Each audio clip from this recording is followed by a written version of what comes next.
So, it is an in-office week for me, and I am driving home and wanted to provide an update. So, I went ahead and renewed my lease, officially signed it the other day, sadly, and my rent went up $150. Not too happy about that, but it is what it is.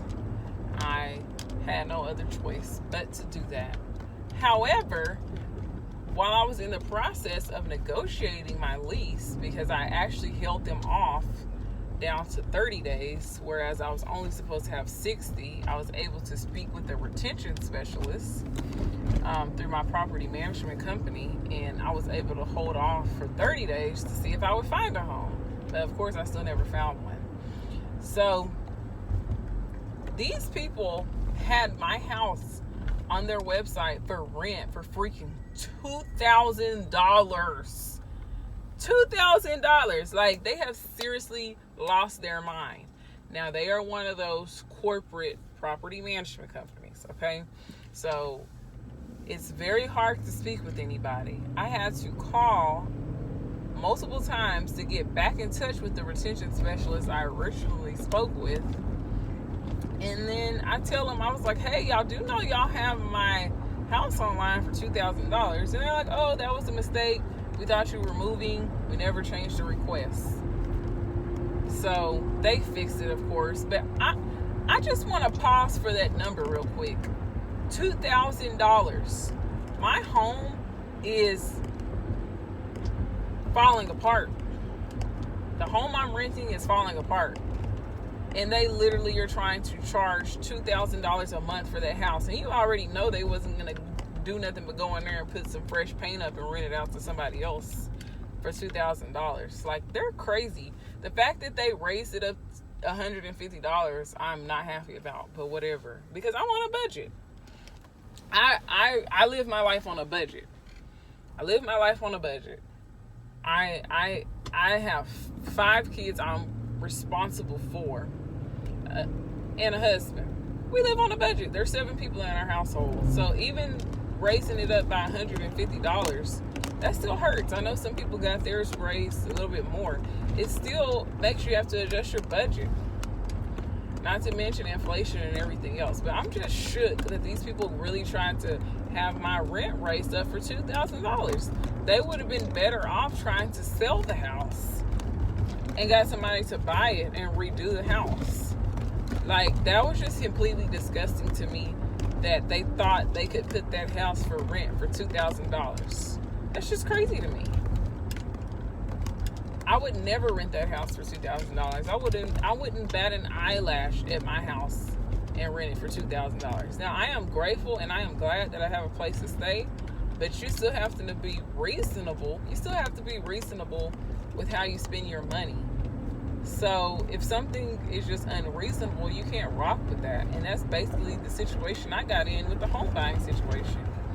The prices that y'all are wanting to charge per month for these raggedy ass houses were just not reasonable. It was just a no for me. So I just thought that was crazy. But I heard the phrase, and I hadn't heard this phrase before. You know, I'm still growing up. I still got a lot more living to do. Just turned 30, celebrating my birthday.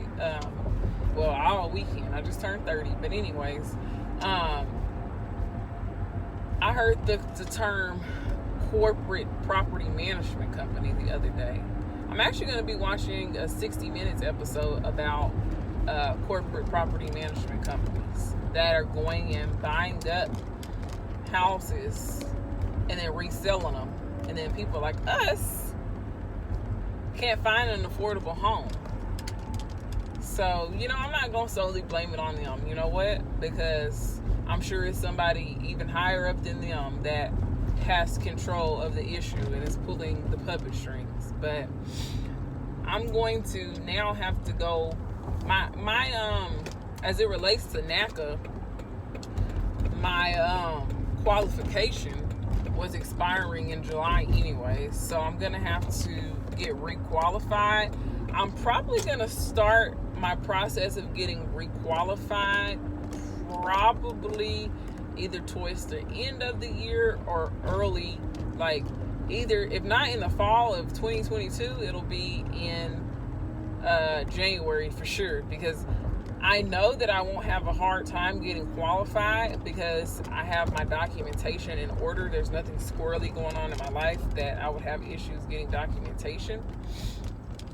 But I know that they're slow about getting the ball rolling, and the way the housing market is, I know it's going to take me probably 2 or 3 months to find something. So I'll probably start my qualification probably in the fall.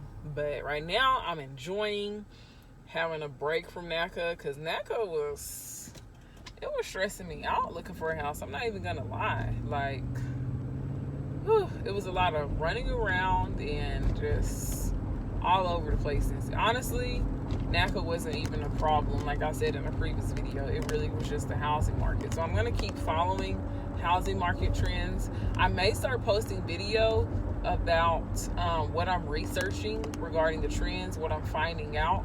That way we can all be in the loop. We can all help each other. And if y'all hear something new, y'all tell me. And if I hear something new, I'll tell y'all. That's how we can work and help each other out.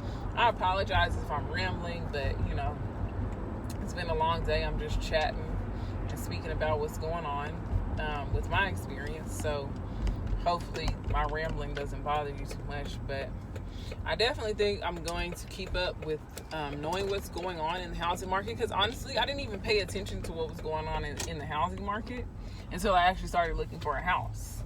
Now, mind you, probably if I would have started paying attention to it sooner, I would have been better off. But whatever, you live and you learn. I know better now to pay attention to it and pay attention to trends, so I know what's going on.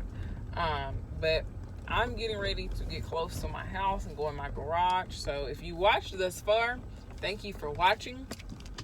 If you heard something that you want me to expand on, let me know in the comments and I will expand on it. And I want to just say a good tip, that if you are in a predicament like me, where you're right at the edge of trying to find a house, and you're right at the edge of your lease and trying to find a house, if you have a corporate property management company, they should have a retention department. So you should probably be able to speak to them about adjusting your lease and seeing what you can do.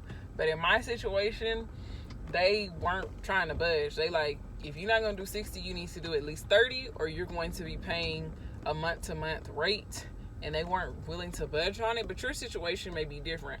My favorite saying is, the worst thing they can say is no. You'll never know until you ask. But anyways, I'm going to go ahead and end the video so I can turn into this driveway without hitting anything.